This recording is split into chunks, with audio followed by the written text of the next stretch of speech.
Hello, welcome to तुलसी आयुर्वेदा। मैं doctor Anshika Mamgai और आज इस वीडियो में हम बात करने वाले हैं कि पाइल्स के कारण क्या क्या हो सकते हैं। तो कारण जानने से पहले हमारा ये जानना जरूरी है कि पाइल्स है क्या। गुदा मार्ग में जब मस्से हो जाते हैं, जिन वजह से मोशन जाने में दिक्कत होना, दर्द के साथ मोशन होना, खून निकलना, जलन होना या बर्निंग सेंसेशन होना या इचिंग होना, इन्हें हम पाइल्स के लक्षण कह सकते हैं। तो चलिए जानते हैं कि पाइल्स के कारण क्या क्या हो सकते हैं। सबसे पहला रीजन, अगर हम शुरू से शुरुआत करें तो सुबह जब हम मॉर्निंग में उठते हैं, आजकल प्रचलन चल चुका है वेस्टर्न टॉयलेट्स का।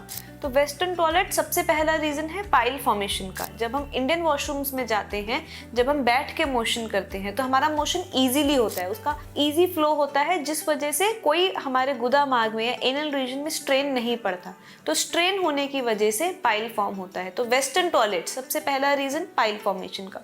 दूसरा रीजन तेज मिर्च मसाले खाना या डीप फ्राइड फूड खाना, इनकी वजह से पाइल एग्रीवेट होने लग जाता है।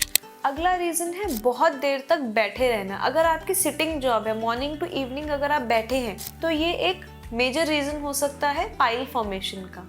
नेक्स्ट रीजन, अगर आप स्कूटी में, बाइक में या कार में बैठ के कोई भी कार चला रहे हैं बहुत घंटों तक, आपकी 6, 7, 8, 10 घंटे की ड्राइव ऑलमोस्ट डेली हो रही है, तो ये एक रीजन हो सकता है आपके पाइल फॉर्मेशन का। नेक्स्ट और मेन रीजन जो कि बहुत देखा जाता है, कॉमन रीजन है मेल्स में एल्कोहलिक होना। अगर आप बहुत ज़्यादा ड्रिंक करते हैं या अगर आप डेली ड्रिंक करते हैं तो आपका पाइल फॉर्मेशन होना बहुत कॉमन है, क्योंकि ये हमारे सबसे पहले लिवर में इफेक्ट करता है। अगर आप बहुत ज़्यादा ड्रिंक कर रहे हैं तो आपका लिवर इफेक्ट होगा, जो वेन डायरेक्ट कनेक्ट होती है हमारे एनल रीजन से। तो एनल रीजन में बहुत ज़्यादा स्ट्रेस पड़ता है, जिस वजह से आपका पाइल फॉर्मेशन हो सकता है। अगला और सबसे इम्पॉर्टेंट रीजन है कॉन्स्टिपेशन, कम पानी पीना। कम पानी पीने की वजह से आप कॉन्स्टिपेटेड हो सकते हैं, जिस वजह से जब आपका मोशन पास होगा उसमें बहुत ज़्यादा दिक्कत होगी, दर्द होगा, पेन होगा, कई बार खून भी आने लग जाता है।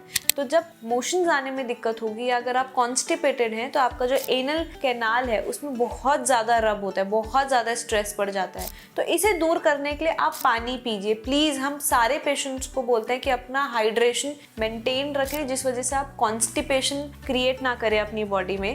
और फीमेल्स में कॉमनली ये देखा जाता है पोस्ट डिलीवरी के बाद बहुत कॉमन रीजन हो जाता है कि आपके सेंटिनल टैग्स होना, मस्से जैसा बाहर कुछ फील होना या पाइल फॉर्म होना फीमेल्स में सबसे कॉमन है। डिलीवरी के टाइम पे बेबी के प्रेशर की वजह से हमारे ऑर्गन्स में स्ट्रेस पड़ता है, प्रेशर पड़ता है, जिस वजह से हमारा जो पेल्विक रीजन होता है उसमें बहुत ज़्यादा प्रेशर पड़ जाता है, मोशन जाने में दिक्कत होती है, कई बार कॉन्स्टिपेशन होना स्टार्ट हो जाता है, जिस वजह से टैग्स फॉर्म होने शुरू हो जाते हैं, फिशर होना स्टार्ट हो जाता है या धीरे धीरे पाइल फॉर्म होना स्टार्ट हो जाता है। तो फीमेल्स में पोस्ट डिलीवरी पाइल फॉर्म होना बहुत कॉमनली देखा जाता है। तो अगर आपको भी पाइल्स की शिकायत है तो आप नीचे दिए गए लिंक में अपना कंसल्टेशन बुक कर सकते हैं और हमसे कंसल्ट कर सकते हैं। तो ऐसी ही वीडियोस देखने के लिए आप हमारे चैनल को लाइक, शेयर और सब्सक्राइब कर सकते हैं। Thank you so much.